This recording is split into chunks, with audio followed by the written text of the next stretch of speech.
تلک الرسل فضلنا بعضهم علی بعض، ایک بہت اہم قانون بیان ہو رہا ہے، ان رسولوں میں سے ہم نے بعض کو بعض پر فضیلت دی ہے۔ یہ میں پہلے بیان کر چکا ہوں کل، تفریق بین الرسل کفر ہے، تفضیل یہ قرآن سے ثابت ہے، کوئی افضل ہے اور کوئی مفضول ہے، کسی کو کسی اعتبار سے فضیلت ہے، کسی کو کسی اور اعتبار سے فضیلت، جزوی فضیلت ہے مختلف لوگوں کی ہو سکتی ہے، کلی فضیلت تمام انبیاء اور رسول پر محمد رسول اللہ کو حاصل ہے۔ تلک الرسل فضلنا بعضهم علی بعض منهم من کلم اللہ، ان میں سے وہ بھی تھے جن سے اللہ نے کلام فرمایا، حضرت موسیٰ علیہ السلام، ورفع بعضهم درجات،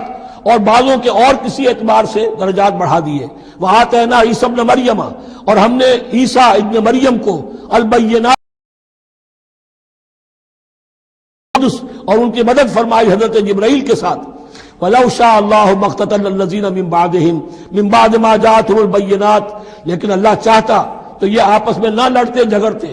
نہ یہودیوں کی آپس میں جنگیں ہوتی، نہ یہودیوں اور نصرانیوں کی ہوتی، نہ نصرانیوں کے فرقے ایک دوسرے سے لڑتے۔ وَلَوْ شَاءَ اللَّهُ مَا اقْتَتَلَ الَّذِينَ مِن بَعْدِهِمْ مِن بَعْدِ مَا جَاءَتْهُمُ الْبَيِّنَاتُ، اس کے بعد کہ ان کے پاس واضح تعلیمات آ چکی تھیں، وَلَٰكِنِ اخْتَلَفُوا، لیکن انہوں نے اختلاف کیا، فَمِنْهُم مَّنْ آمَنَ وَمِنْهُم مَّنْ كَفَرَ، ان میں وہ بھی ہیں جو ایمان لے آئیں گے اور ان میں وہ بھی ہیں جو کفر پر اڑ گئے ہیں۔ وَلَوْ شَاءَ اللَّهُ مَا اقْتَتَلُوا، اگر اللہ چاہتا ان پر لازم کر دیتا، یعنی جبراً